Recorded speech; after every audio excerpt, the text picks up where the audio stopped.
The audio commentary.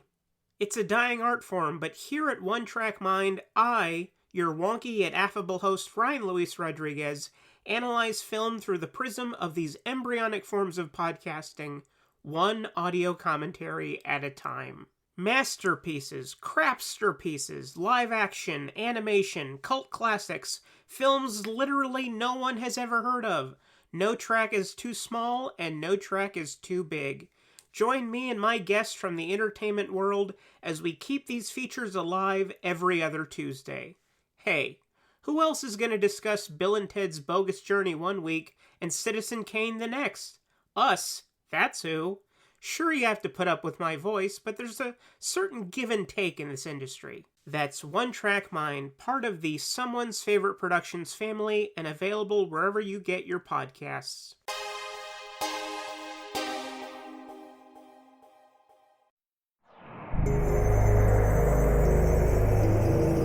We're in Way Media.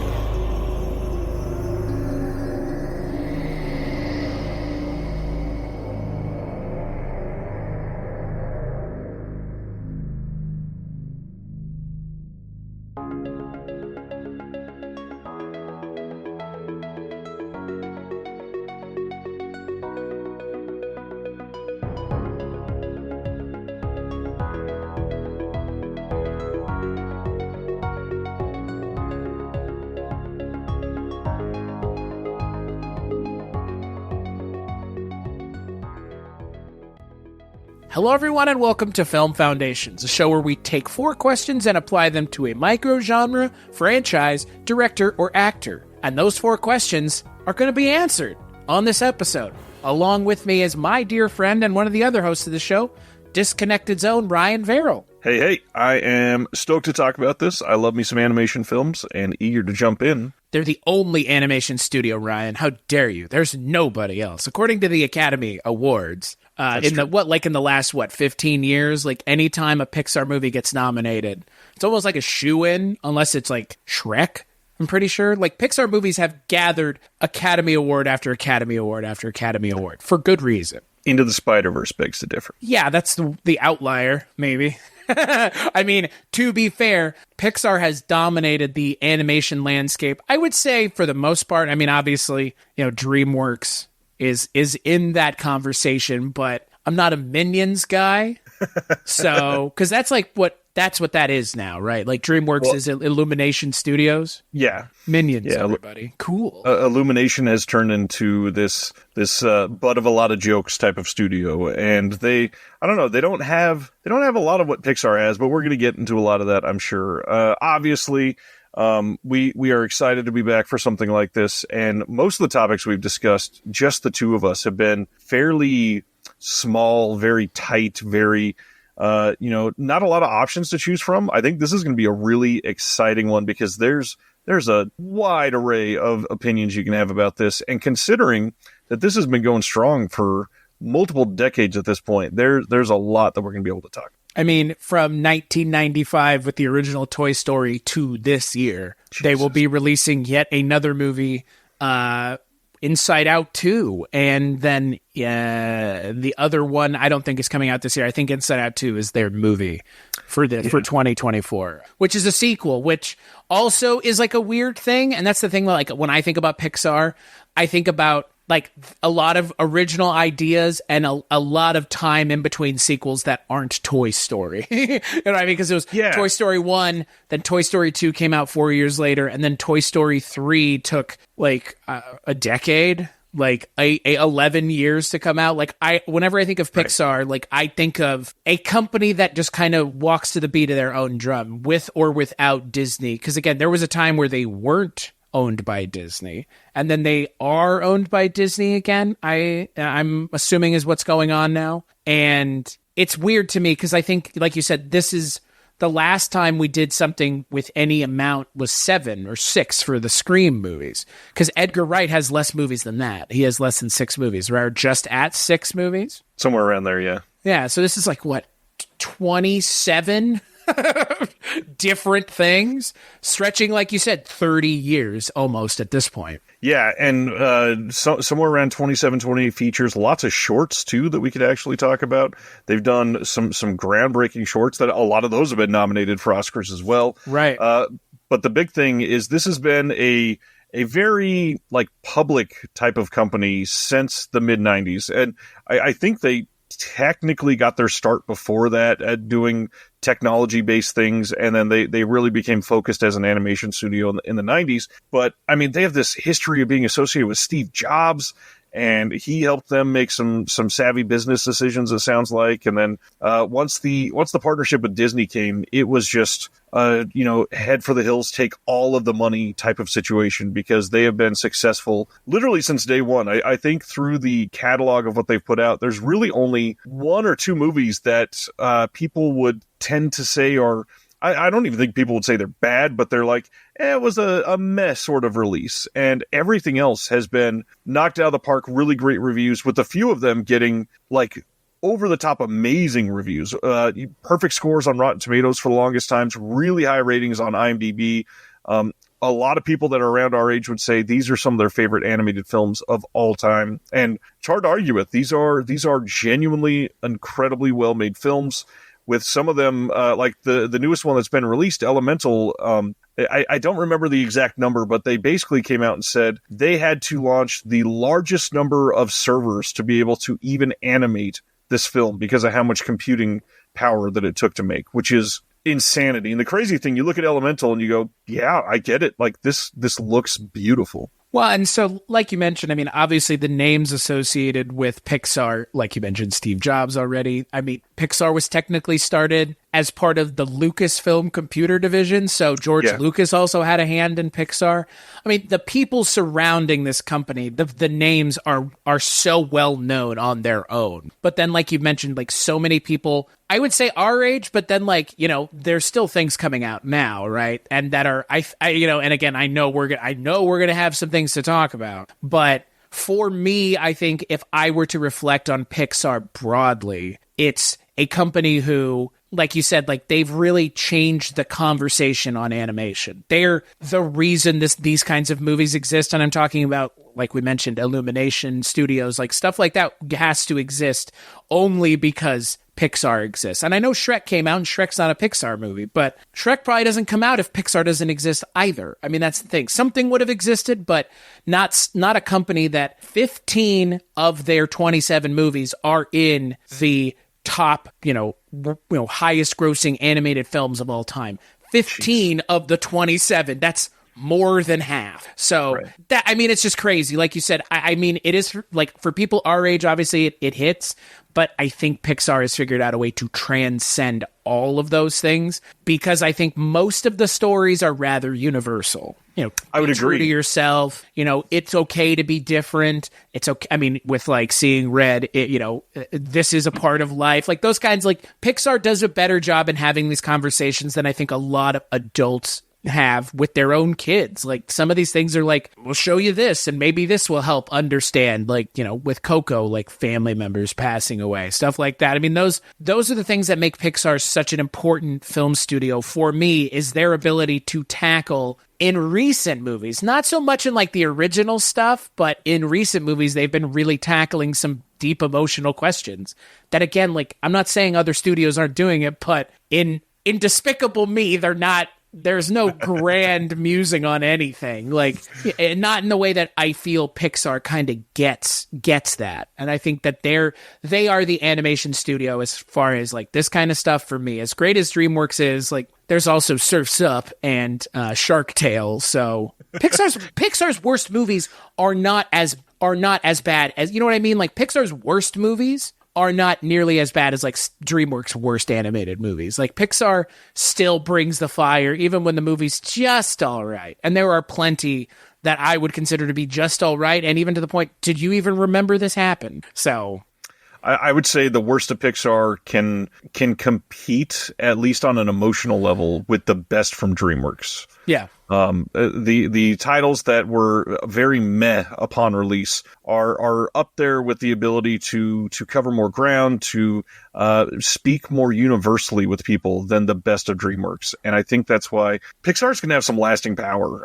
The stuff that they've put out are going to be animation films that are talked about for decades, on par with some of the greatest Disney films of all time, which obviously we're going to probably be talking about some other companies tonight with their animation. And it's hard not to even just sell the way that Pixar has affected the world, even just on like a base level, because the foundation that they built is it's led to this crazy reputation. Like, if a Pixar film is coming out, you can bet on it for the most part, and 9 times out of 10 you would be completely accurate. That's going to be a really great film. It's going to be reviewed well. It'll make way more than its budget, and it'll be widely remembered as a fantastic film. How many studios can really say that? Not very many. And like we said, even their worst movies, which I'm sure will come up, like the ones that people don't necessarily think are as good as the originals, or just like the concept maybe doesn't work, like even those movies are still pretty good. Because again, like, I know that The Good Dinosaur wasn't necessarily the most popular movie, but it made a lot of money.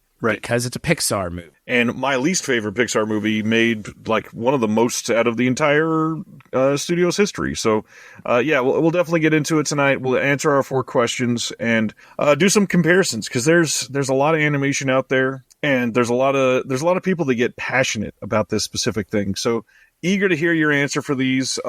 Let's get into some of these. Obviously, we're around the same age. What was like your first foray into Pixar? Were you there from day one? I was there from day one. I remember seeing Toy Story when it came out, because that was the other thing early on. Like, the movies came out at Thanksgiving, like the week of Thanksgiving. Toy Story 1 came out November 22nd, 95, which is the week of Thanksgiving. I distinctly remember seeing Toy Story 1 in theaters.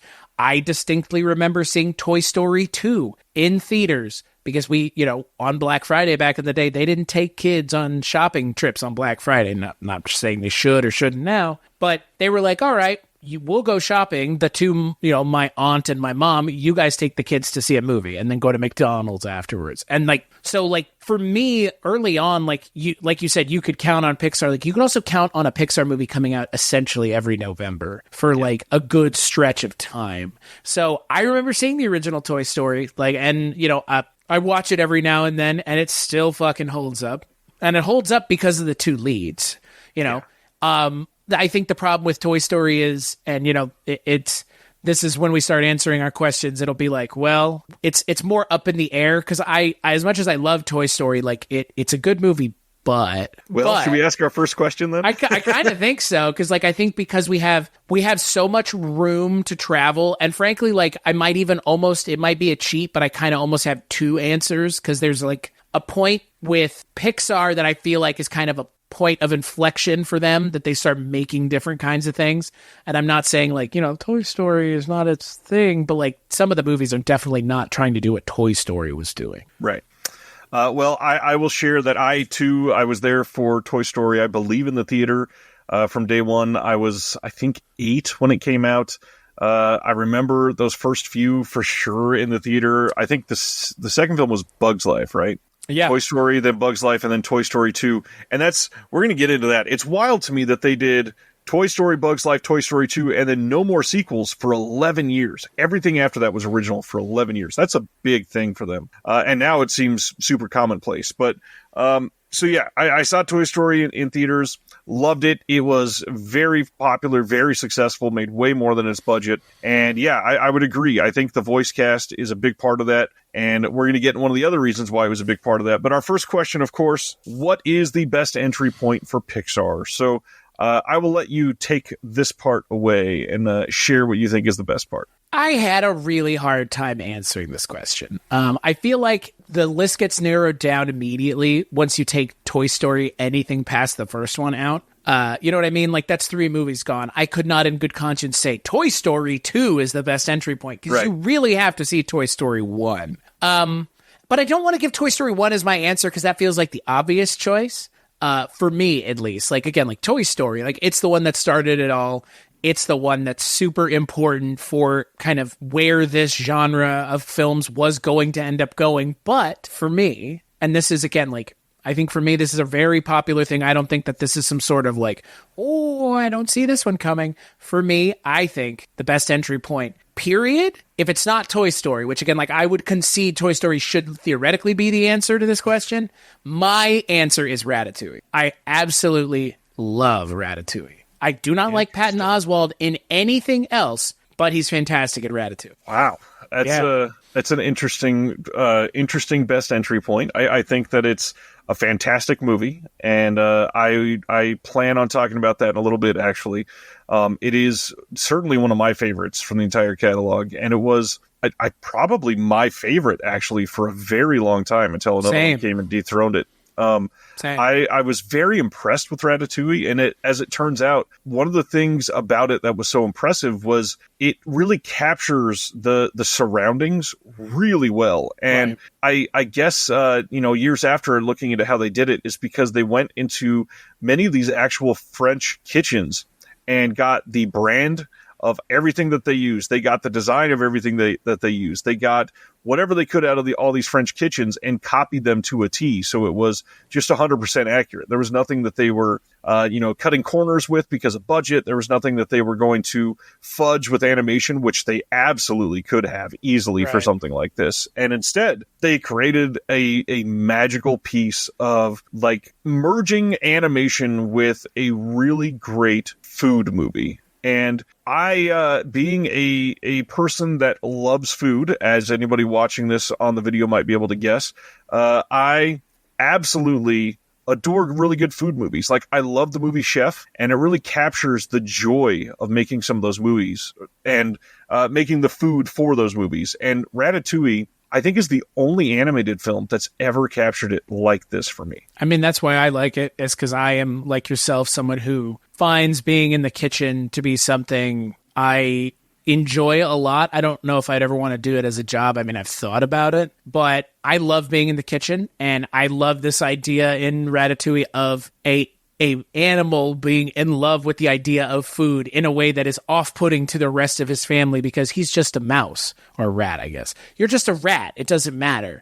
But like, I love that idea in the movie of like, sometimes you're not the person who's right, but sometimes you're insanely right. And that's kind of like the story of Ratatouille is it's okay to be different. And in being different, that's okay, because look at how all the other rats in that movie change throughout the course of the movie because of this one character. So that's why I like it. I mean, the message about the food is great. I absolutely love Janine Garofalo. I think she's really good in Ratatouille. Is Will Arnett's also in Ratatouille? It's got Ian Holm. It's got a great cast. That's the other thing. But I think for me, like I said, the idea of it's like in a lot of ways, and this is something that I can compare it to, and I wonder if you would go with this comparison.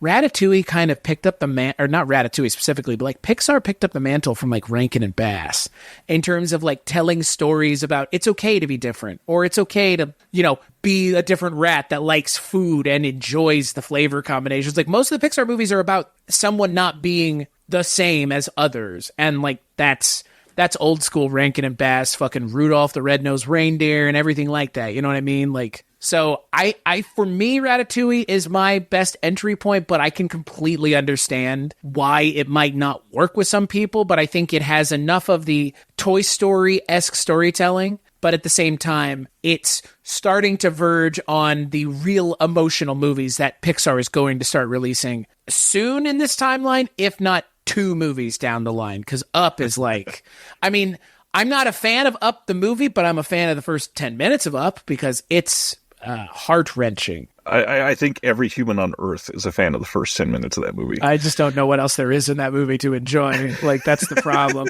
It's such a good opening that it's really hard to be like, well, I want to find out the rest of the movie about a talking dog. When it kind of comes out of nowhere. I'm just saying. What about you, though? I want to know what your best entry point answer is, because like you said, 27 movies is a lot. If you say Cars 3, I'm going to be really surprised. No, I'm going to ride off of your coattails a little bit because I did the exact same thing. I have 2 titles written down here. The first one is Toy Story with the slash next to it. Like, we have to mention, if you're going to make the choice and somehow you're a human that has never seen any of these and you want a good starting point, this is one of the rare examples where it's not a franchise, but starting from the first one is not a bad idea. It's a really great way to see the evolution of the studio, really great way to see how the emotional undertones have always been there, but then eventually they become the forefront of all of these stories. They become the literal focus. Literally, yeah. There's an actual turning point in their filmography where it becomes the main thing. So it is nice, and you're able to see that from the beginning with Toy Story, I think. It's kind of there. Like, it's kind of there. But yeah.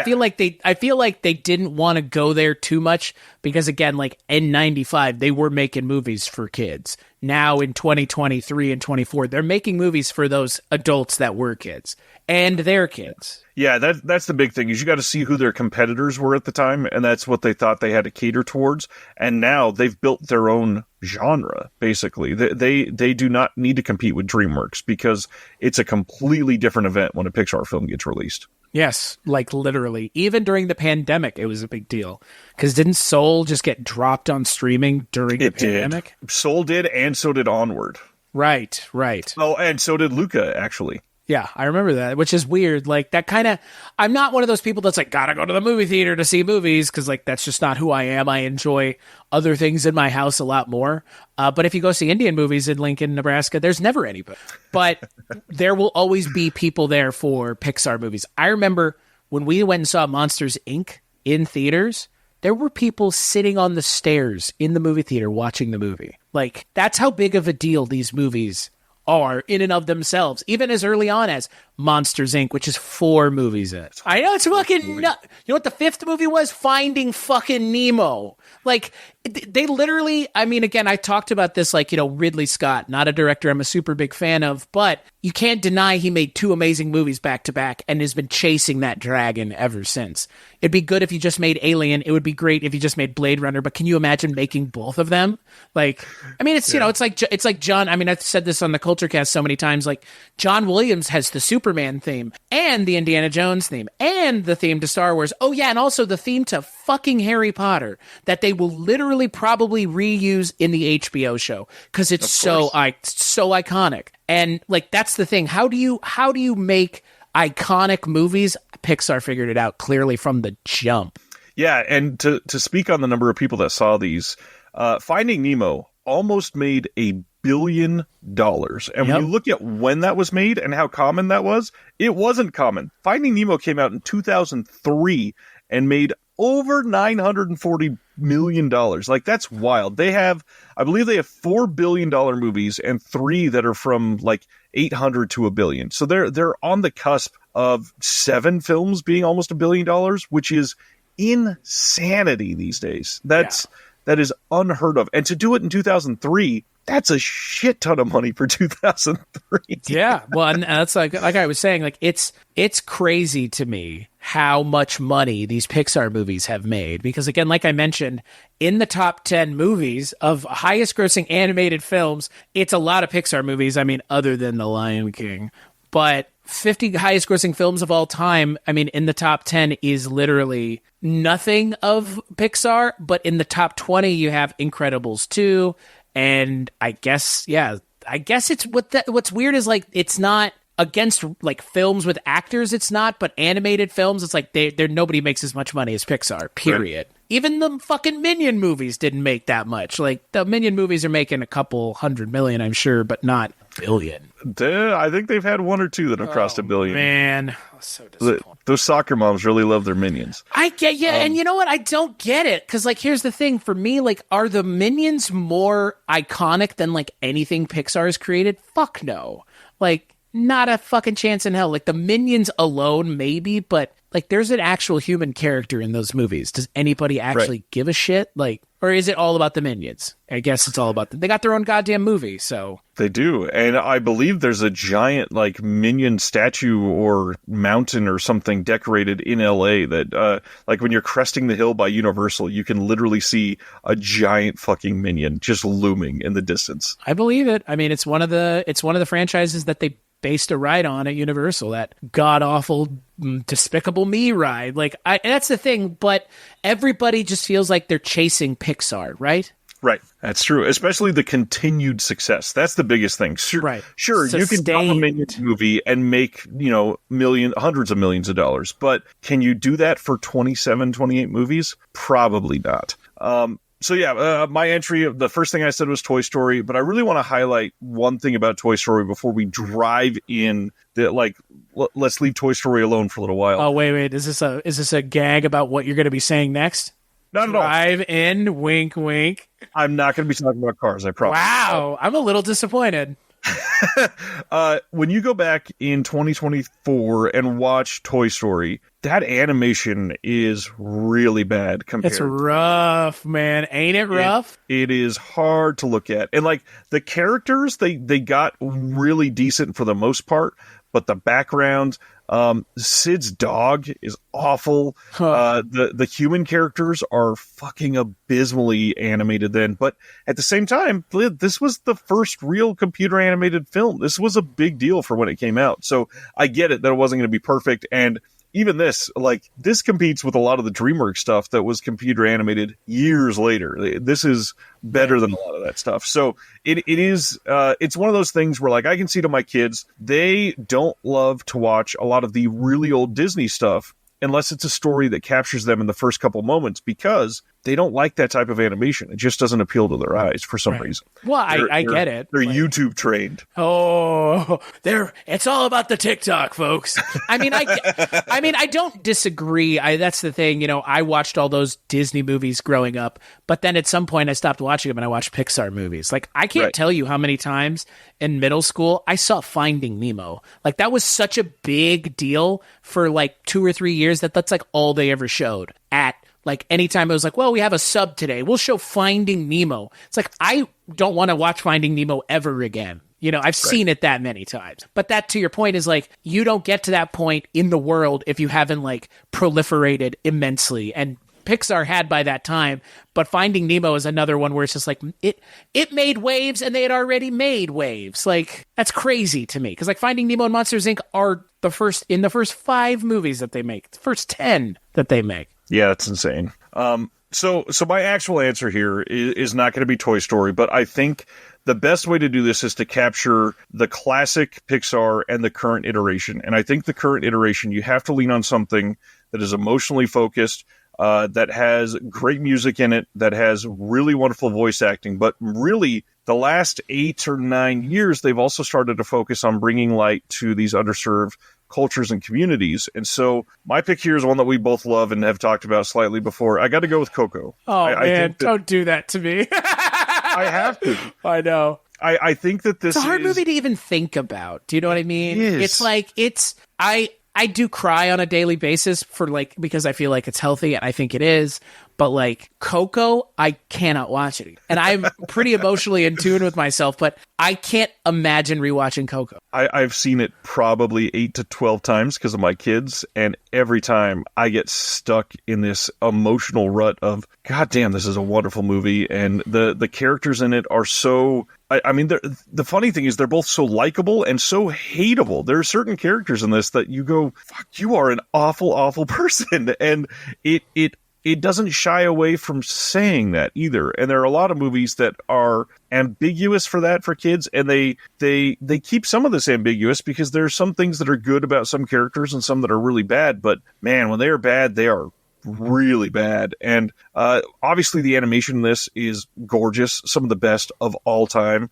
The music in this is stupendous. It's a music-centered story, just like Soul, so you got that going for it. This one, to me, in 2024, I think is the best way to bridge that gap from the classic to the current iteration of Pixar, and it's something that I almost think should be required viewing for a lot of people. I'm not surprised. I mean, I'm not surprised you picked Coco only because like we've talked about it before, but I mean, yeah, it would hit you. I think it would hit anybody. Like, yeah. So that, I mean, yeah, and that's why I have not rewatched it. I have seen it literally one time. I won't do it again. Like, I know what happened when I watched it, and like it is one of those movies that like it knows what it's doing. And is it manipulative? Sure, but like it's a Pixar movie, so I kind of don't care. Right. I thought you were gonna say Wall-E. Like, I really was like, is he gonna fucking say Wall-E? Like, what the fuck? I mean, I don't dislike Wall-E. Don't get what I'm saying is like I dislike Wall-E, but like whose favorite Pixar movie is Wall-E? That's what I want. I'm sure there's lots of people that have it as a favorite, but it is certainly not me. I think that it's a really great curio piece in the catalog, but it's for me it's not top 5 or 8 even probably. No. Yeah, but it's weird, like, because that for me was also one of those starting points of like trying to have more of a message and being emotional, because like the whole thing is about 2 robots finding love, right? But I think, I mean, again, like I think you're right in terms of when the franchise or the company turned. I will say like Ratatouille and Up and in my opinion Toy Story 3, like those 3 movies, they probably belong later in their filmography. Like they're out of place there, and you can feel it with something like Up, because Up doesn't commit the way Inside Out does. The way, I mean, so many of these late Pixar movies that are all about emotion, it doesn't go all in on any of that. It like has 10 minutes and that's it, and it's the best part of the movie. But literally now, 15 years later, they're doing that 15 minutes as the whole movie. Like literally. Right. Like you mentioned, I want to talk about a random example, but Encanto, which is not a Pixar movie, it's a Disney movie. I've never seen nothing happen in a movie for an entire movie. Nothing happens. And it was like, Pixar can do that well, Disney can't. And I know that might sound like sacrilege to some people about Encanto, but for me, Coco is the better version of what Encanto has to say.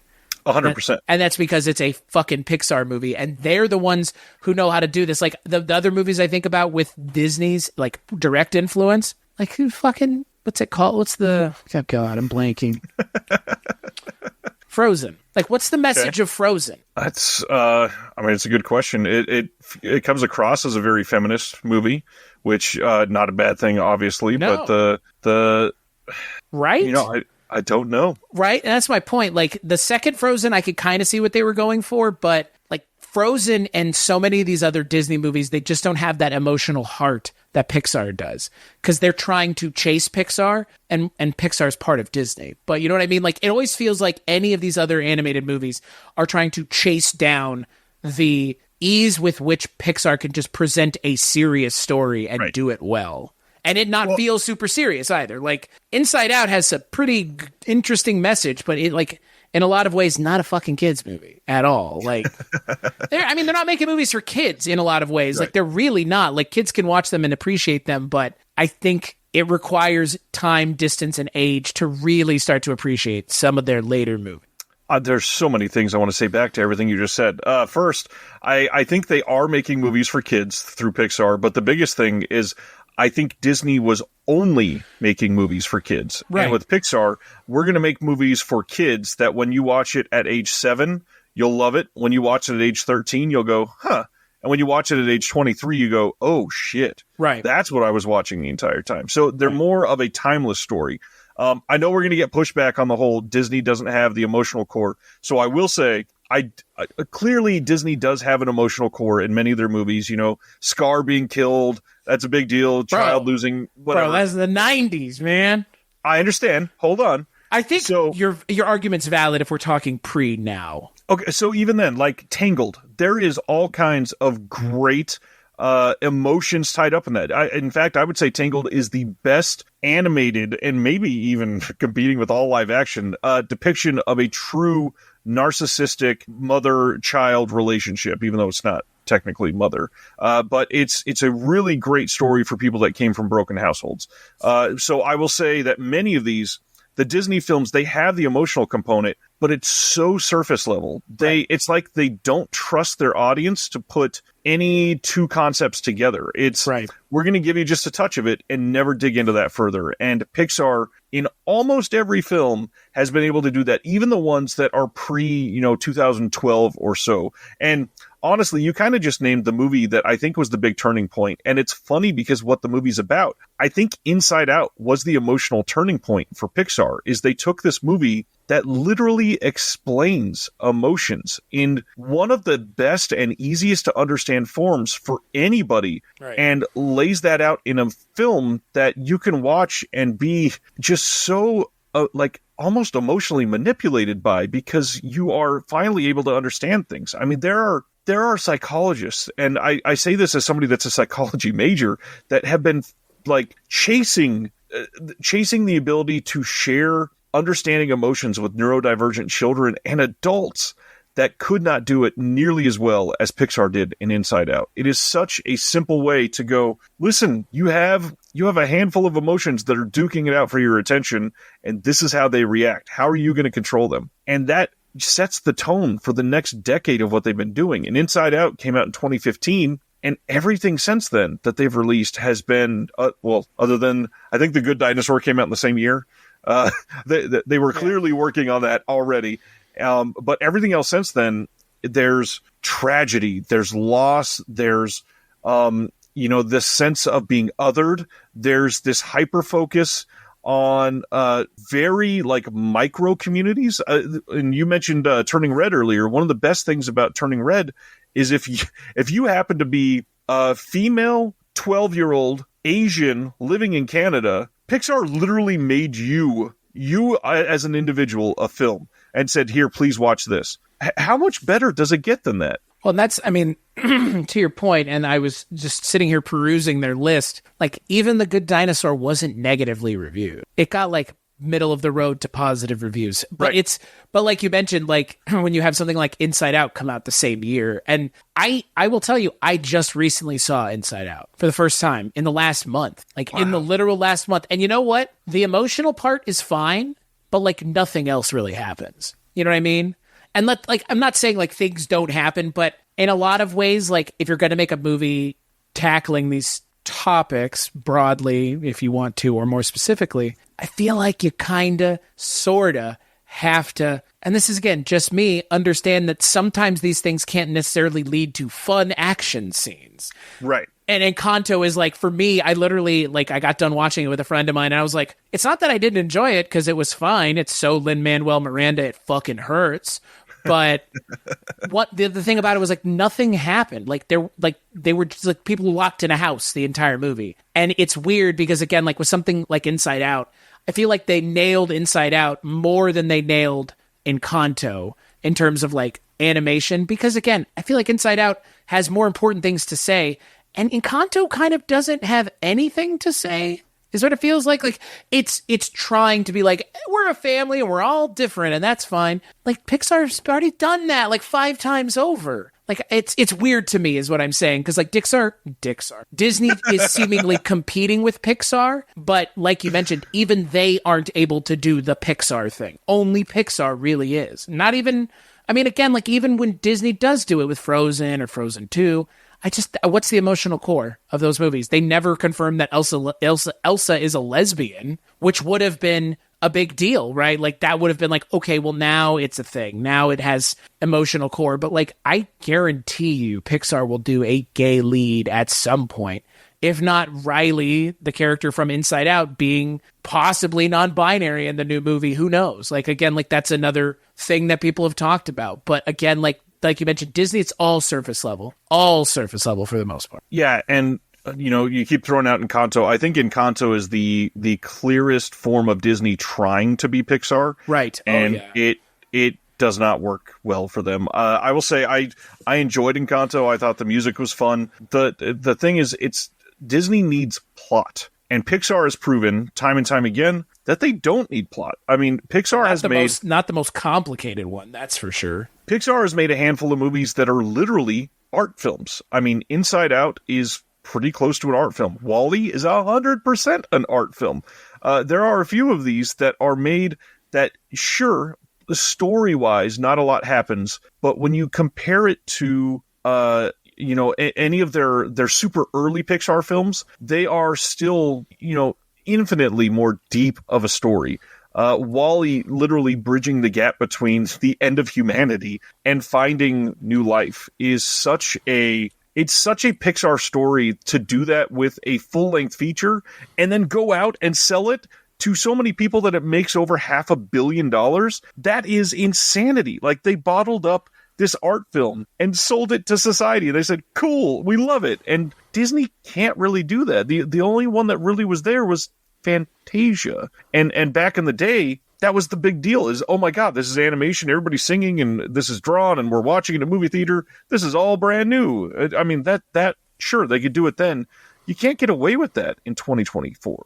No. And again, like, that's kind of what's so interesting about Pixar is they can get away with it, even when their movies aren't that good. So my question to you is, what is your deep cut? Because we've got a lot of room here, 27 movies. Inside Out 2. I'm calling my Babe Ruthing it right now. Call my shot, it's going to be a good movie. I mean, this is more than 0% chance it's a good movie, right? So this is probably going to be a very short part of the conversation, but what's funny is my deep cut was Ratatouille. This is the one, it was my favorite for so long that I think it's the perfect way to bridge people that loved other animation companies and came into Pixar and said, I just want a little bit more. And so it's got the talking animals. It's got the animals that interact with humans. It's got the storyline that you can fall into. It's not quite as emotional as what we're going to hit in the mid 2010s to the rest of it. However, there is still some emotion and it's drawn really well. Like, this is one of the best animated, like, the actual animation is one of my favorites of all time. It's gorgeous to look at. So I think for me, this is a really good deep cut. And the funny thing is the way that they've just been able to permeate all of, like, the ongoing zeitgeist surrounding film, there's not really much of a deep cut with Pixar. So choosing a deep cut, you have to really think about ones that people tend to not see. And if you're just looking at theatrically, Ratatouille did very well. It made over $600 million. I saw it in theaters. I saw that thing in theaters. Like, it made a hell of a lot more than A Bug's Life, but times were different from when A Bug's Life came out and when Ratatouille came out. Because A Bug's Life came out in 98, Ratatouille came out, I think, 2007, and, you know, A Bug's Life got a PlayStation game. That is wild to me that there are video games about movies like Ratatouille, because, like, what? I remember playing it, but I remember it being like, run away from someone as a mouse, collect cheese as a mouse. And it's like, you do realize that they can't do this anymore. Like, there's no way to make a video game off of Soul. Fuck me, yeah, Soul or Turning Red or I guess Onward maybe, but like a lot of these movies, like, or Coco, a video game of Coco. Let's see what that would look like. Like, it's, to me, it's kind of nuts. Because again, like, Pixar's stuff, by my approximation, really is, like, not serious, but at the core of it, the people that are writing these stories are trying to manipulate you emotionally, but nobody complains because it's Pixar, which is fine. Could you imagine, though, a wonderfully animated next-gen open-world game for Coco on Xbox Series X, and it's beautiful. You can go anywhere that you want in this area. Man, that would be... Press F to cry. Press F to cry. Press F to That's the entire game. Yeah. Interesting answer, though. I mean, I guess I'm sorry I stole your thunder unironically. Not at all. Do you want to know? So here's the funny thing, though. You kind of stole my thunder because my deep cut answer is A Bug's Life. Oh, nice. I absolutely I love Bug's Life is you know what? I'll just say right here. Bug's Life is probably my favorite Pixar movie. Interesting. How come? I don't know. Like, I've seen it so many times.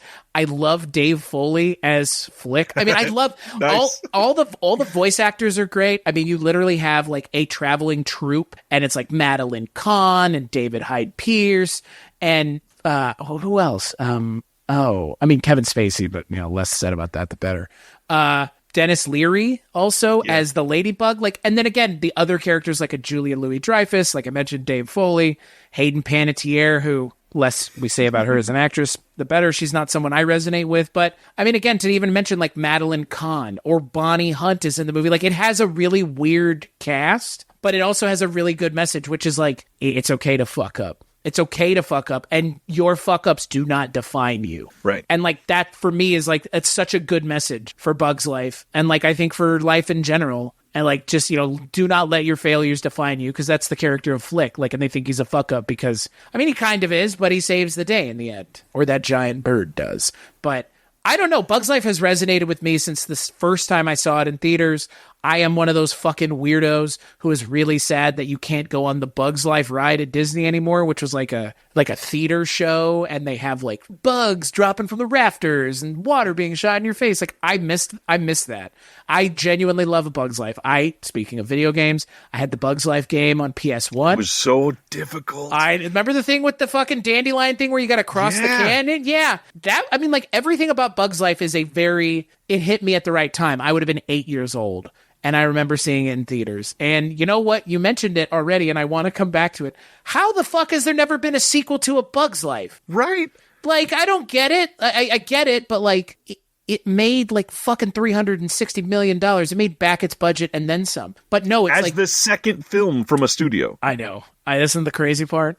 I guess, you know what it feels like? It feels like maybe John Lasseter just didn't have any interest in working on that story any further. Because again, this is him directing it. He's one of the writers as well. And he worked on Toy Story 1, Toy Story 2, Toy Story 3. He worked on the story, but he didn't direct it. Like, John Lasseter early on was really helming the ship. I just really don't understand why we never got Bugs Life 2.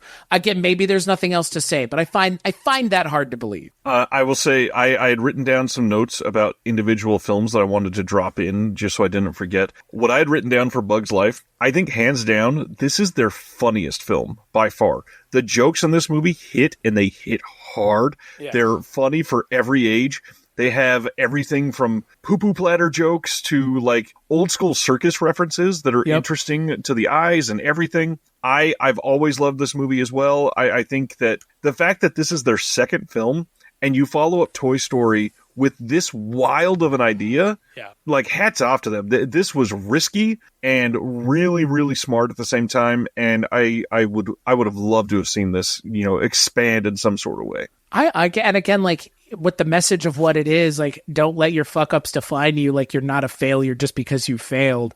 Like, tell me that's not a message we need in 2024. Right. Like, tell me that's not a message that more people need to hear. Because again, like, yes, Inside Out is great, but I mean, these messages have been here since the second movie, since the first movie, really. But a lot of this is very, Aesop fable inspired, obviously. Yeah. So like some of that comes from it. But again, like, you can watch this, have no idea the Aesop story and enjoy it because again, like, it's a good movie and the voice actors are great. And I can't believe that I'm saying A Bug's Life is a deep cut. It's honestly blowing my mind here. Like, Bug's Life for me is really like a seminal film. Like, there was something about it then, there's something about it now that I absolutely love. And the animation in Bug's Life ain't much better than Toy Story. Like, it's just as rough in a lot of ways. It is pretty rough, but one thing that is very interesting and probably should point out about this is it lends itself very well to animation because it's such a perspective-driven idea. Right. When you're talking about literal bugs and anything that you draw has to be massive compared to them, first off, it's a little easier to animate because a blade of grass is suddenly half the frame. But beyond that, it allows you to do interesting ideas that you don't have to worry about filming something. So it makes it more compelling to do as an animated film. And so for a lot of us that grew up on Honey, I Shrunk the Kids that were mystified by that, tiny people in a large situation, this scratched that itch for a lot of us. A lot of the perspectives that you see here are identical to what we saw in Honey, I Shrunk the Kids. Well, and that's the other thing, they did the Toy Story thing where it's like, what are toys up to when you're not around? And then Bug's Life is just like, it feels like they're answering the similar question, right? Like, what are the bugs up to? What makes a bug a bug? And like, okay, for me, like, that is a question worth answering. And to have this idea of like, these are bugs, but they have autonomy and they have hopes and dreams just like human beings. I don't know, probably Pixar has done more for people softening their feelings on like animals and bugs and weird stuff because again, they've anthropomorphized so many things at this point. Toys and bugs, obviously. But emotions, elements. Yeah, like they've anthropomorphized so many things. But again, it starts here with Bug's Life and Toy Story. I just can't believe I'm being like, oh, Bug's Life is a deep cut. But I guess it is. Like, I don't know if you went, like, have your kids seen Bug's Life? I believe they have, but I may be wrong. It just doesn't seem like a thing that would play for kids today. Like, it'd be like, this is boring, which I would get. Good question. Because, like, again, like, I may even go as far as to say not a whole lot happens in Bug's Life either. Like, realistically, like, Flick goes to the city, Flick comes back, the circus people perform. It's like it's not so much happens in Frozen. Do you know what I mean? Like, so much stuff is just constantly happening. And so much of Pixar early on is like, we're just going to let it sit and do its thing for a while. I don't know if I agree. I feel like Bug's Life is very plot driven. It's just, I don't know. It's more, it feels more contained perhaps in its plot, and it's done in a way that not to be, hyper. Let's analyze cinema like they did in the Dogma 95 movement or anything like that. But it does feel very like of the moment, just snapshot of this community's life for a couple days. And if you can pull that off with animation, that's great. And the fact that they can make it emotional in the process and deliver the classic, Disney sort of morality tale at the same time, fantastic. We just keep getting that in a really perfectly laid out package. Well, and I mean, who doesn't love a movie where Kevin Spacey's the villain? Very poetic. Yeah, right. Well, and you know what? I mean, the other thing, I think this is one of, because Randy Newman only comes back for like Toy Story and Monsters Inc. and like Cars, I guess. But he did the story, like the music for Bug's Life. And I mean, again, it sounds like a Randy Newman song. We should probably mention Randy Newman is a pretty big part of the Pixar thing, especially, I mean, like Toy Story. I always forget Toy Story has like a song with it. You know what I mean?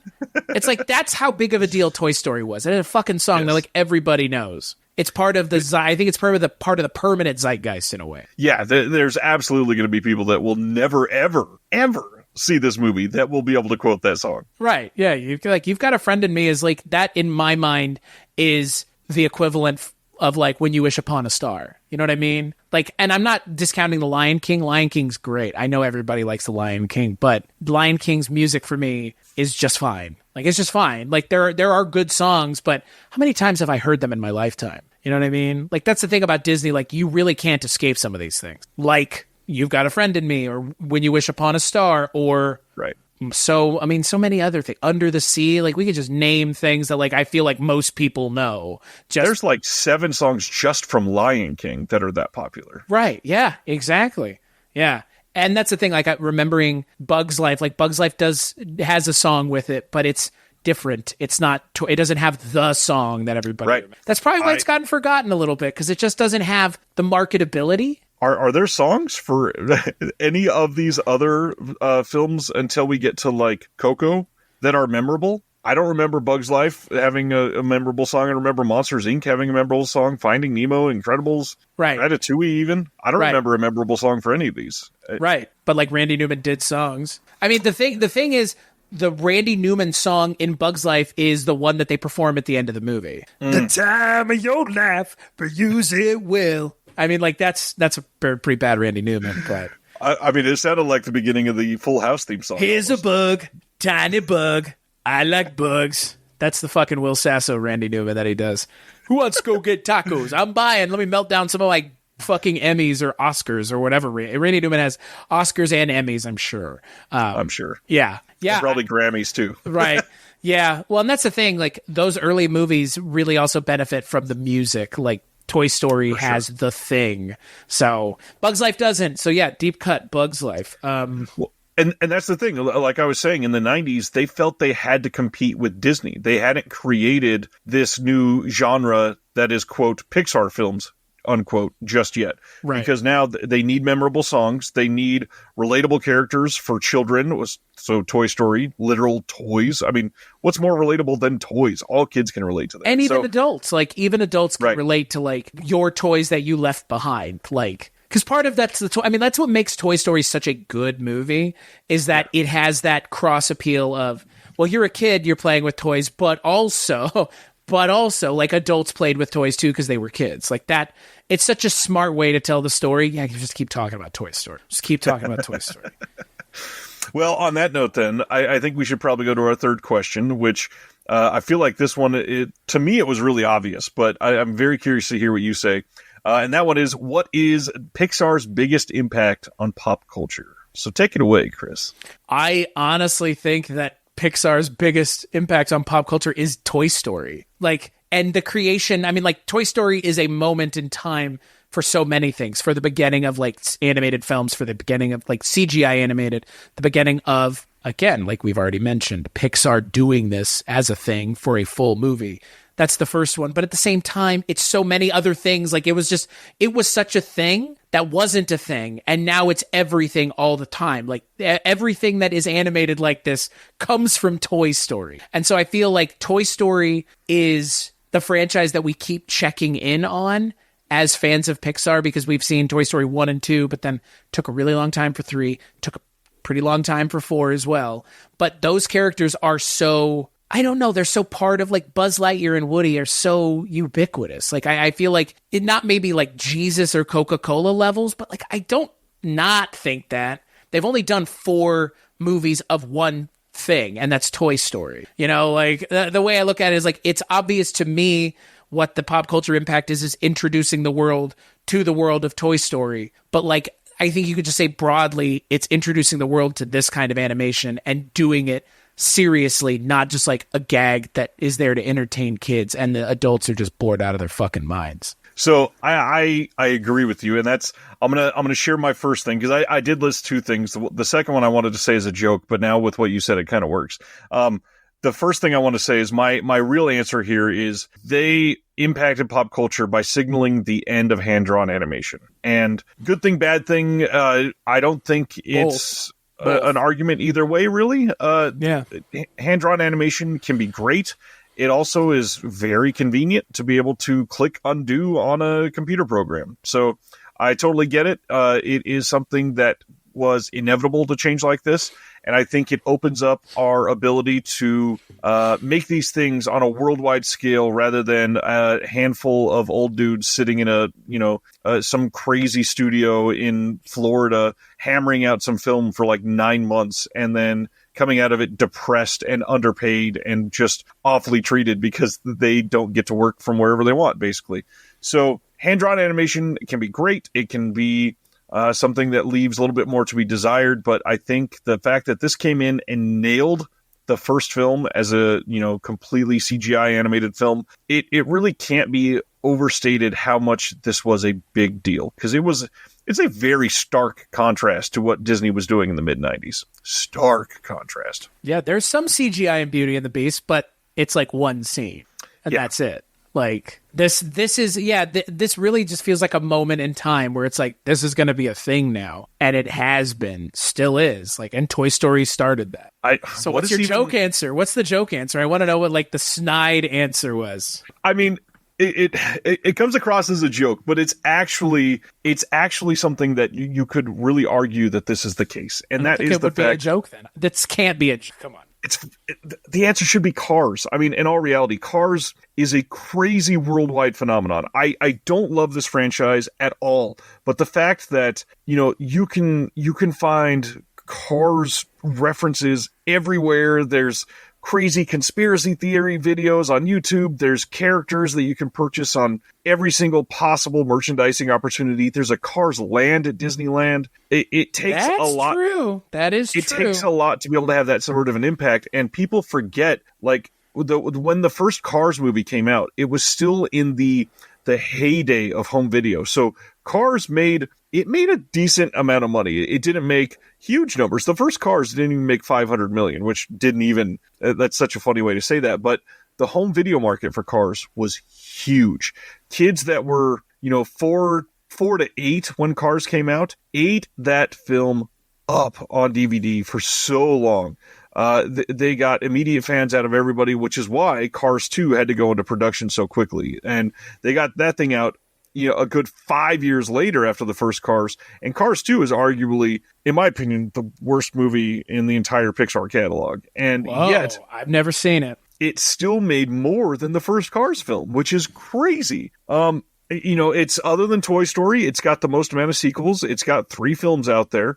It's got a lasting empire, basically, over multiple generations now. I mean, Cars 3 came out way later than Cars 1. Cars is in 2006. Cars 3 is 2017. And you have these characters that have turned into, Lightning McQueen is everywhere. Tow Mater is everywhere. You have all of these people that are growing up with these films, and now references to Cars are in TV shows and films, and it's just one of those things that it's a franchise that somehow grabbed the world and did not let go. It's as, in my opinion, I'm not saying it's as good, but I think it had as big of an impact as Toy Story did overall. I mean, I play Rocket League on my PC, and there was a Lightning McQueen skin that you could buy that's actually him. It has a goal celebration that says "Ka-chow."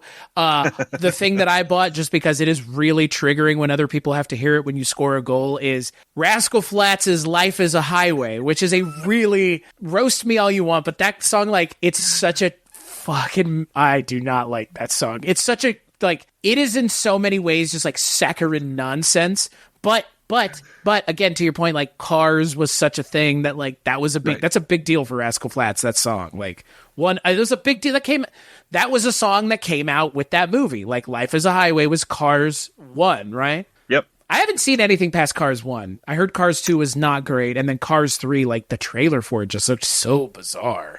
Like, it looks so serious. I've still not seen Cars 3. It supposedly was.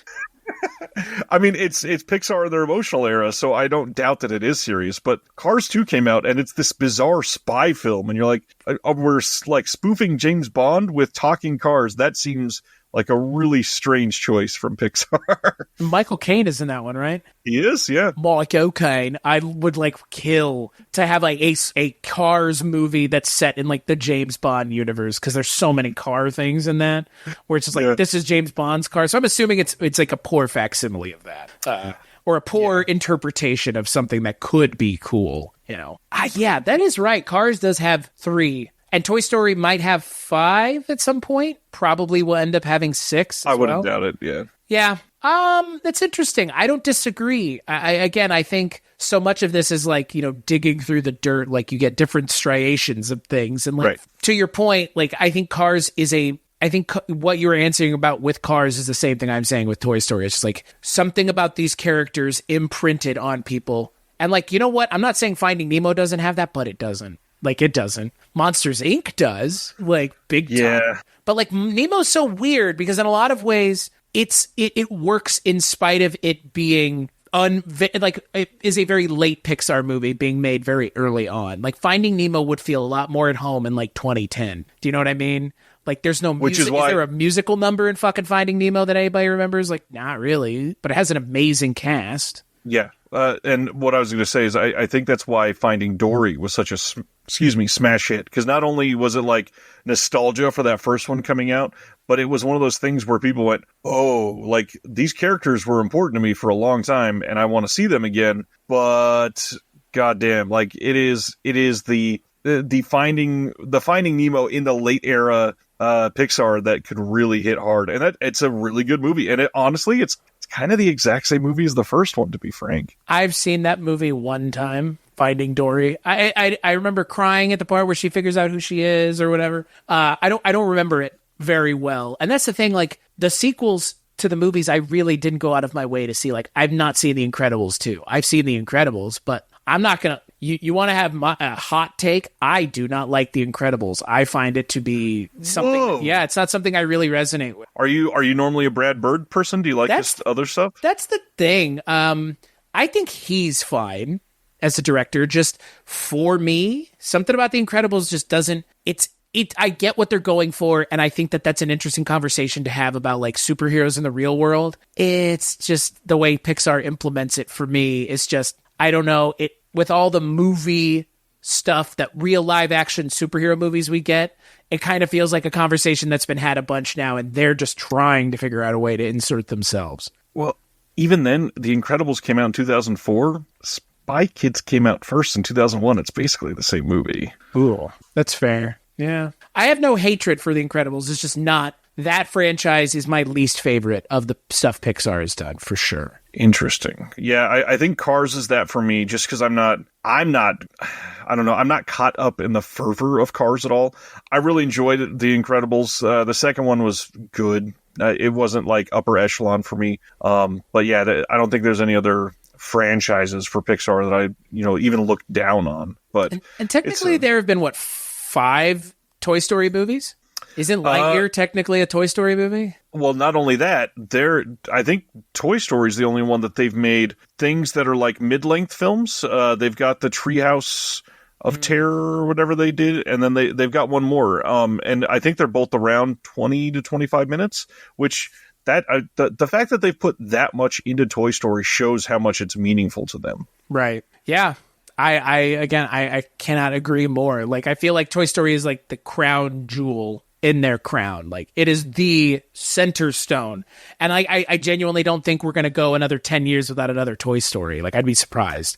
As long as Hanks just got Lightyear, like you just said. Right. But that was the thing. Like, did nobody go and see Lightyear? Like, again, I think people didn't understand what it was because it sounded meta, like very oddly meta, which, I mean, again, like, that's probably Pixar doing it is interesting. But for me, it's like, I don't know if I want to watch a movie about the real person that the toy is based on. It wasn't that good anyway. Yeah, that's just weird. Honestly, the weirdest thing is that it's a Pixar movie. I kind of thought it was a Walt Disney animation movie. But I guess if you're doing Toy Story, it has to be Pixar, right?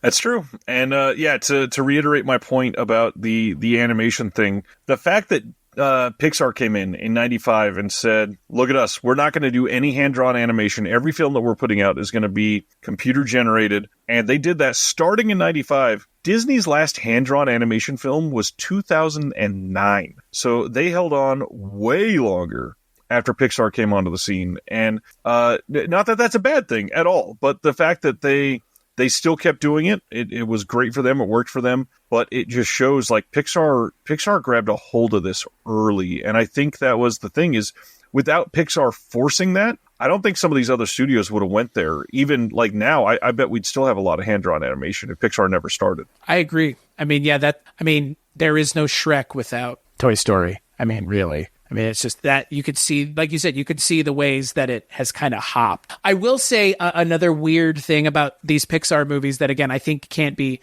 overstated is almost all of them are certified fresh on Rotten Tomatoes. They have a public score on CinemaScore of A. All of them have an A or an A plus or an A minus. There's nothing lower than that. And the worst movie... so impressive. Yeah, and the worst movie on Metacritic has a 57. It's only one lower than... It's two lower than the third movie, and it's one lower than another movie. It's Cars 2 is the worst rated, worst critically reviewed Pixar movie by like a country mile. It is a 40% on Rotten Tomatoes with 220 reviews. Like that's, I mean, like I've never seen it for the same reason you're saying it's not good, because it's not a good movie. Like, I don't know. I remember seeing the trailers and being like, what the fuck is this? Like, what?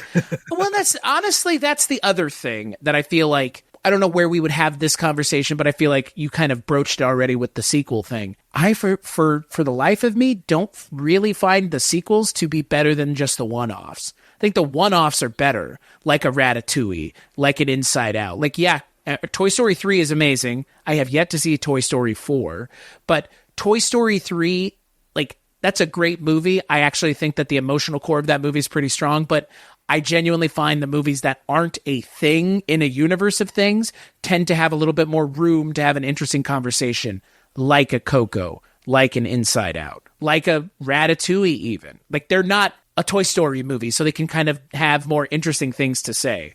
Not saying Toy Story doesn't, but I didn't see Toy Story 4 because, like, I really didn't think there was anything left to say after Toy Story 3. Like, do you know what I mean? I felt like I was like, that's... I don't know. And that's the way I look at these movies in a lot of ways. Like, the movies that aren't sequels are better in a lot of ways. Like, I don't think any of the sequels have surpassed the originals either. And that's, I would mostly agree. I've never been hyped that a Pixar sequel was coming out. Right. However, I think I prefer Toy Story 2 and 3 to the first one. Interesting. I mean, I get that. Like, I get it. It's not just due to the animation. Like, I genuinely think Toy Story 2 is probably a perfect film. And Toy Story 3, I think the first and the third act are really, like, top, like, maybe some of the best things Pixar has ever done. That second act is just so... It's a slog. It's a little bit of a, why are we doing this sort of thing? Like, I don't need to see Buzz Lightyear just speaking Spanish. That's a silly, weird thing to go on that. When you're leading up to the emotional resonance of all of these toys accepting their fate of death, like, I know. That's a weird lead up to that. And so I think the second act is kind of out of place there. But it's hard for me because I love Toy Story. And even the fourth one I think was really great. Took my entire family to see it in the theater. I think it has some of the best animation we've ever seen. There's an opening.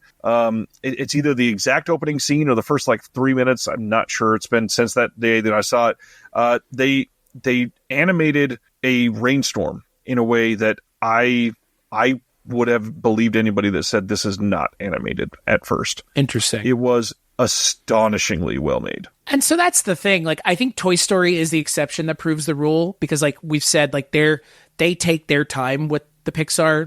Pixar takes their time with Toy Story versus everything else. So I think Toy Story is probably the exception that proves the rule here because all the other sequels have been middling. You said it yourself. Incredibles 2, not necessarily great. Cars 2, I mean, I think you were one of the worst Pixar movie. I think people would agree with you. Yeah. And Cars 3 wasn't necessarily super well received either. So it does seem like even then with the sequels, Toy Story is the one that all of the time and effort's being put into. The other one, though, I would say, which we haven't mentioned yet, Monsters University is a very, very acceptable follow-up. And I think the only reason that is incredibly different is because it's a prequel. It's something that takes a completely different story, turns it on its head, which I this is where I agree with you. I understand that Toy Story 2 and 3 are meaningful to me, but again, when they announced Monsters University, I didn't cheer. I wasn't like, yeah, they are going back to, I get to go back to this, universe. I don't need a prequel for any of these other films. I don't need to hear about Flick from Bug's Life and where he came from, 2 weeks prior. I don't need to dive more into Coco's story after he learned his lesson here. Right? It just doesn't, nothing that they've done necessitates it. That is the only part to me that feels like they've kind of taken a page out of Disney's books here. Yeah. What, making sequels, you mean? Making sequels. We don't need to go down to that well. If you have the ability to write these original stories, I kind of wish you just would. Agreed. Yeah. I mean, again, it's not like the sequels are bad. It's just, I don't you could be doing something original and it would probably fare better because the original things tend to they're all well regarded is my point. But there are plenty of movies later on that are 90s and 95s that are not a Toy Story or a Cars movie. Inside Out, The Good Dinosaur still has 75%. Coco, Onward, Soul, Luca, Turning Red. None of those have anything to do with Toy Story. You're probably going to see them because you love Pixar because of Toy Story, but they're not that. I'm shocked we're getting an Inside Out too. Do you know what I mean? Yeah, that's a weird one. But again, it does make sense now because, like you said, if they're following the lead of the biggest entertainment company on the planet, it worked for them. You know what's wild is I just realized there's, I think, only one Pixar film we haven't named at all tonight. And we really got to shout out, I really thought Brave was kind of incredible. And Brave is one that I really think that they could have exploited for a super long franchise. And I'm kind of surprised they didn't because the Brave franchise kind of feels like it's already out there in How to Train Your Dragon. A lot of the same story beats and character animation types and, the universe kind of feeling is out there with How to Train Your Dragon from a different studio. But Brave is really well done, really great female-fronted Pixar film. Really well animated too. That's the thing. That movie was gorgeous. I haven't seen it. I've always wanted to. It's just I didn't necessarily keep up with Pixar after a while. I just recently saw Inside Out. I have not seen Toy Story 4. I have not seen Luca or Soul, but I know that they're good. I know people that like both of those movies. But for me, it's I don't even have to question the quality for the most part. That is what you get with Pixar that you can't really, guess you can with Disney, but Pixar, there's going to be a level of quality to these movies. That's, again, even with something like Brave, they chose not to do it. I don't know why, but they could have because they're good. Even the sequels are fine. They're not amazing in some respects, but they're still fine. And sometimes I think I would probably agree with you. Toy Story 3, I think, is the best Toy Story movie, better than the first one and better than the second one. I don't know if that's as far as you would go, but for me, Toy Story 3 felt like the right message at the right time for someone my age, and that's why I resonated with it as hard as I did. Yeah, like I said, I think Toy Story 2 is a full-blown perfect movie. So I would say that is the best one in my opinion. But I think Toy Story 3 is higher highs. Yeah, and yeah, it's a lot more emotionally manipulative, that's for sure. Yeah. I mean, again, Well, we don't complain about it when Pixar does it, but it's effectively, it's the same as a fucking jump scare. Like, you're just trying to get the audience to a point that you want to get them at. And Pixar does it better than anybody else. They do it so subtly through just smart writing. That's true. And they nail it most of the time. Yeah, like 26 times out of 27.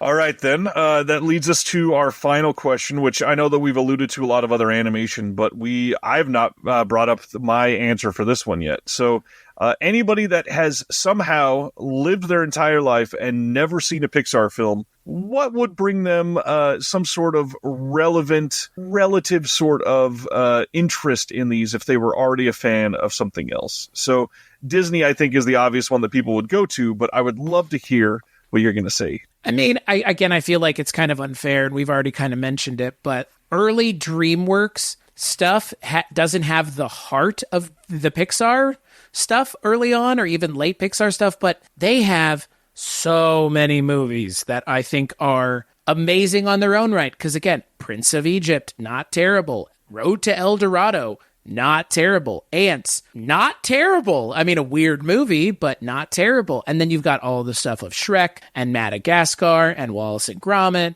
And like, again, even something like a B movie or Kung Fu Panda. Like, what's crazy is, are they a lesser of DreamWorks, or is Pixar lesser than DreamWorks? No. Is DreamWorks lesser than Pixar? I guess. But at the same time, you could see people making the case that that's not the case anymore, because DreamWorks comes out with shit every year. Like, they're not waiting. But I mean, Pixar kind of doesn't either.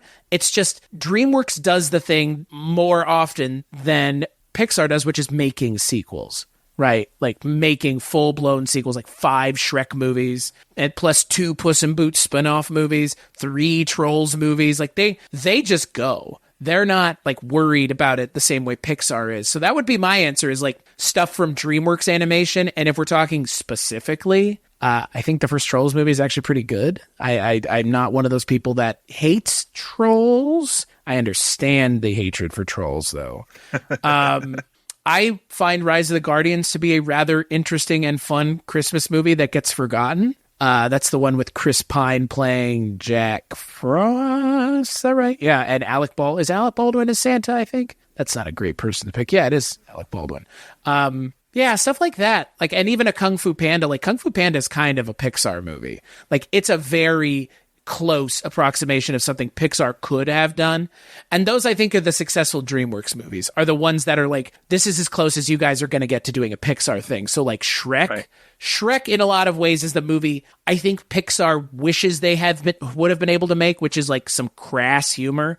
Because that's the thing we haven't mentioned. Like, Pixar doesn't have crass humor. Like, Pixar is I don't think Pixar movies are funny per se, but they're lighthearted. Like, DreamWorks stuff, I think, tries to be funny, like genuinely funny. Certainly. So that's my answer, is just like anything from DreamWorks. But I mentioned so many things now that are worth checking out that equally have been kind of lost to the animation bin of time, like Monsters vs. Aliens, not terrible. Flushed Away, equally not terrible. And again, I think that Puss in Boots, The Last Wish, is a fucking amazing movie. Better than almost anything DreamWorks has ever done. And I would go as far as to say it's as good as a Pixar movie. If not, in a lot of ways, better than a lot of the recent stuff that I've seen Pixar make. So that's a fucking hot take for you. You're welcome. Wow. I would agree for the most part with most things that you said there. This is not my answer, though. For me, my big thing with Pixar is that hearty, emotional core to all of these films. And I don't think I've gotten that from most of the DreamWorks films. So I'm going to go back to a hand-drawn animator that was a huge, huge part of my life. And I hope that we can do an episode on this guy eventually. And I'm going to say, if you are a fan of any movie directed by Don Bluth, you would love stuff from Pixar. So if you're not familiar with Don Bluth, this is the guy that gave us The Secret of Nim, An American Tail, All Dogs Go to Heaven, Land Before Time. Anastasia is probably my favorite from him. But he also literally overlooked it on purpose, didn't you? You overlooked Rockadoodle on purpose, you monster. I was about to say, he's also the guy that gave us Thumbelina, Troll in Central Park, and Rockadoodle, and the Pimple and the Penguin, which those are not good. I don't. Oh, I see what it was. It's not that I wasn't going to mention it. I'm just going to make sure to lump it in with all the other things that aren't great. Fair. So, Don Bluth animation, first off, is remarkable. If we're only going to talk about animation, there's not a lot of Disney animated things that I've sat in wonder and stared at because I wasn't there when they first were made and I wasn't used to it. So I was there when we needed to raise the bar a little bit. And Don Bluth's animation does it. The rotoscoping that they use in a lot of his films make it feel tangible that a lot of Disney movies just never were able to capture. And even some of the things that I would say are the objectively prettiest Disney films from the modern era, even like Moana. The water done in Moana looks amazing. It's very well animated. The rest of the movie, I'll take it or leave it. It's not like astounding. But there are shots from Anastasia that I still go, holy shit, they made this when, and they were able to make it look like that. This is amazing. So animation-wise, I think they compete with Pixar as far as like being mystifying for me. But the other thing is he was able to write characters with depth in a way that you are emotionally captured in these films. And the crazy thing, because he wasn't held back by Disney, he's got like actual hot takes in some of his films. He's got some scary things. Even Secret of Nim, the owl that you face in Secret of Nim is genuinely really creepy. There's spiders that you go, oh, holy shit, like this is kind of crazy to watch, especially if you're watching this as a child when it comes out. But I mean, he's tackling things like the way that we treat the Jewish people in America in An American Tale. The way that we are able to, discuss the afterlife in All Dogs Go to Heaven. The way that people feel othered in a handful of his movies. Many of them are just like that. Anastasia, talking about what we know now to be a completely false historical epic, but we are, at least able to discuss, finding your true self and discovering family that has been lost your entire life in a unique and interesting way. So Don Bluth films, to me, are still special, still well made, still done in a way that I think can capture audiences. And I got to admit, my kids love a lot of the Don Bluth films a lot more than they've loved a lot of those Disney films. I mean, I guess I could have also said in the same vein of what you're saying, like to take it maybe away from like the contemporaries of Pixar. Ralph Bakshi's stuff is similar to Don Bluth. I mean, it's a lot rougher. It's a lot more subversive. And I don't think Pixar could ever be that subversive because of the corner they've kind of painted themselves into, as much as they may attempt to be subversive, and they can be from time to time. But like you mentioned with Don Bluth, like Ralph Bakshi working outside of the system, doing his own thing, making some, again, truly bizarre things, like really bizarre movies like Wizards or Coonskin or there's one where it's like a singer and he's performing music throughout like time. You know what I'm talking about? We covered it on the show, American Pop. Yeah, American Pop. Like that's not a Disney movie, but it's being made at the same time Disney is doing all of their animated stuff. So it's a contemporary of Disney, and Disney are contemporaries of Pixar as well as being, the company that owned them now. So, yep. And that's the thing, like you mentioned with Don Bluth. Don Bluth he did his own thing. Bakshi did his own thing. I think Don Bluth is infinitely more successful in having mainstream appeal, but some people really like those Ralph Bakshi, the Ralph Bakshi Lord of the Rings, which is pretty good.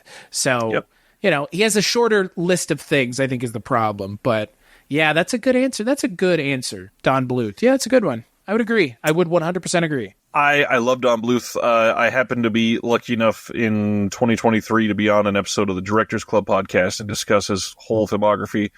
It's one that I think is ripe for reevaluation, and for the most part, they're still really great. He did have a couple of duds back to back, and I get that he lost some fans along the way there, but I think there's still enough that you can come back and argue it is well worth watching every single thing he's ever made. I mean, I've seen most of them. I've seen most of the 90s stuff, so I've seen The Land Before Time. I've never seen the original American Tale. I've seen the sequel, Fievel Goes West, but like I was kind of chiding you about Rockadoodle, like I saw that movie. So I've probably seen that movie more than I've seen any Pixar movie. I used to watch that all weird the fucking time. Movie. I love it though, because it is so unabashedly fucking weird. Like it is Glenn Campbell as a singing Elvis rooster. Like that, if that doesn't get you excited immediately, I don't. And Charles Nelson Riley is in it. Fucking Chris Plummer plays a giant. Speaking of terrifying and really creepy, a massive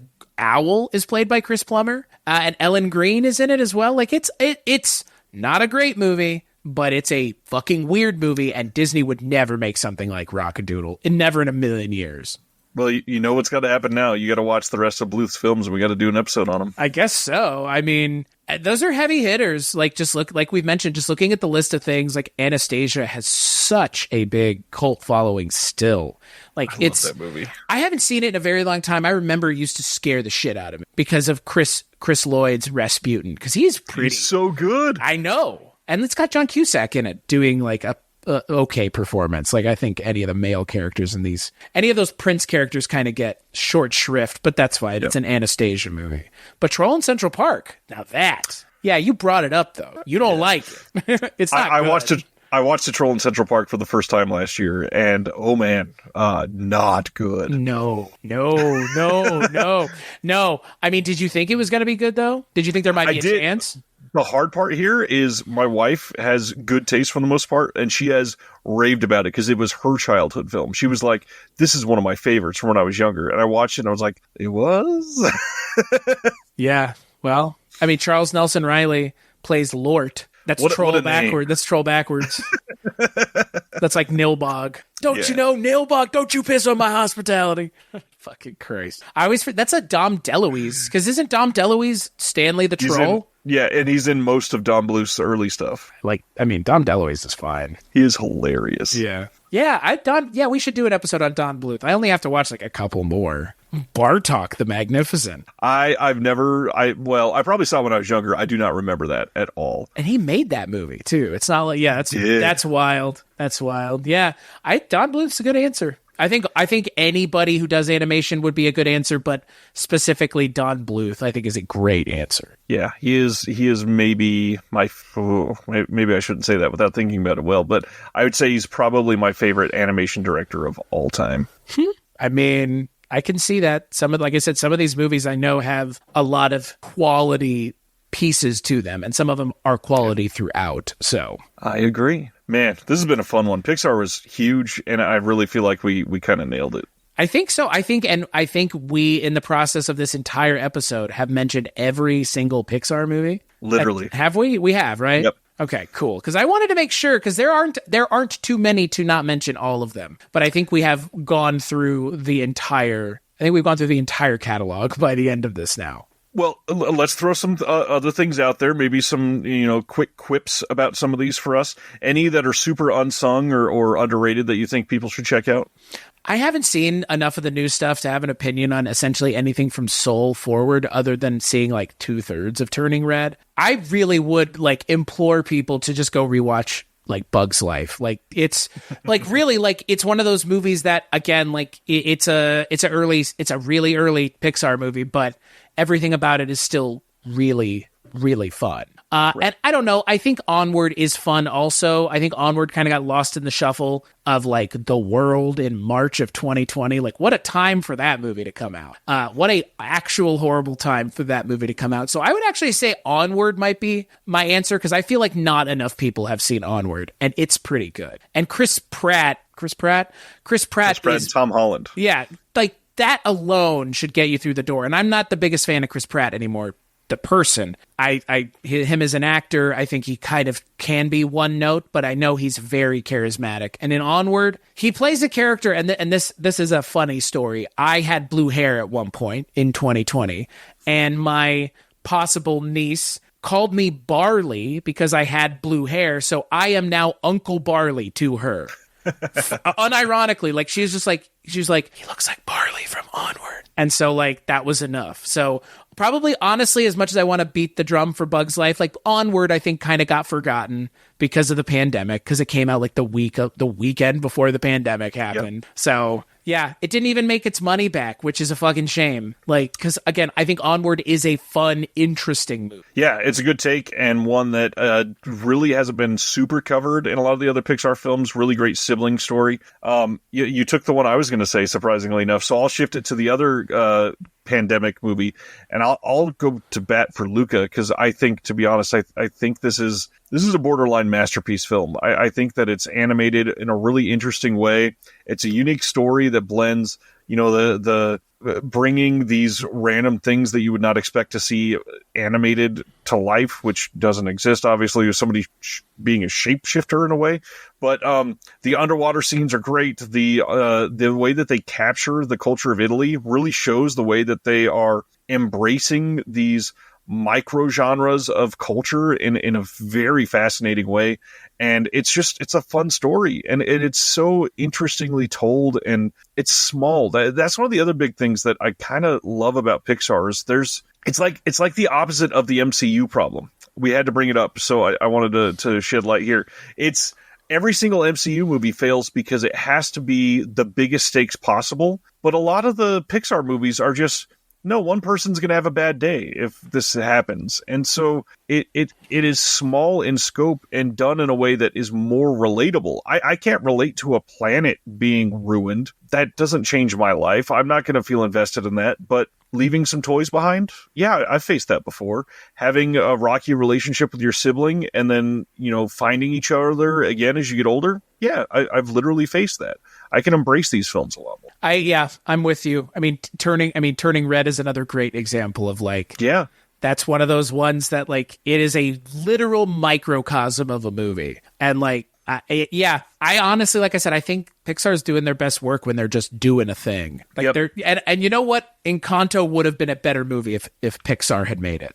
Oh, 100%. It would be the movie, it was fine, but it was not the movie that I was sold, even after I watched it and someone told me the way it was sold to me initially still wasn't the way it was everything plays out. And then I watched it and I was like, you're right, it's just way more boring. It's just, I don't know, Encanto feels like the kind of movie that if Pixar made it, while things wouldn't be happening necessarily throughout, at least it would be a more emotionally impactful story. Because again, Pixar doesn't even use the music to tell those emotional stories anymore. They use the dialogue. And it's these are movies ostensibly for kids, theoretically. But the adults are really the ones getting more out of it. That's the truth. Especially people our age that are having kids or have kids. You can show your kids Inside Out and they'll be like, oh, it's a great movie. But the adults in the room are crying. It's why are mommy and daddy crying? It's because the emotional core of the movie doesn't necessarily resonate, like you've said, until you get older. And yeah. I've seen all of the Pixar movies aside from the sequels and their new stuff. And yeah, I think we've really covered everything that anyone would have any idea to get into with Pixar. But the first 5 movies ain't a bad place to start because it kind of covers everything in and of itself, including a sequel, a sequel that's good, if not great, with Toy Story 2. Right. So, yeah, not going to be 27 if we do Don Bluth.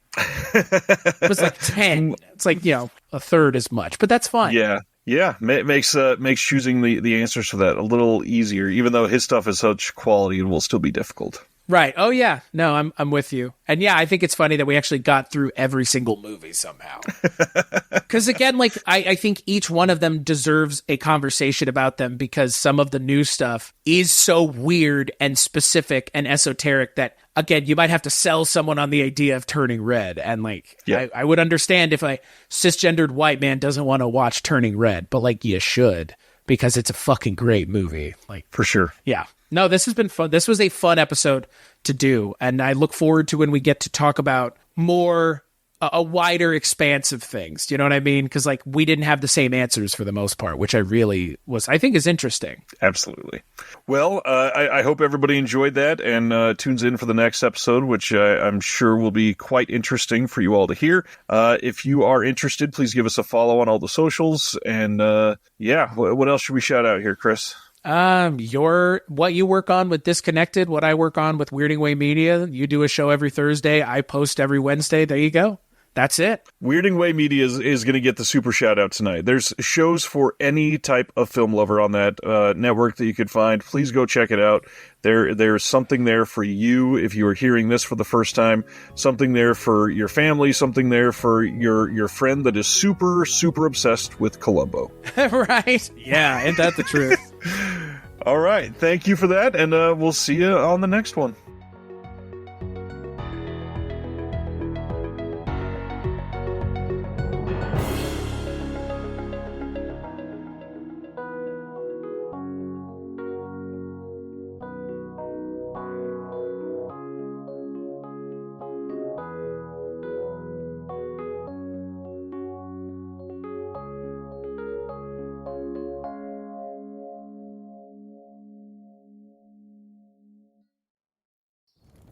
Have you ever wanted to dive deeper into the horror movies you love?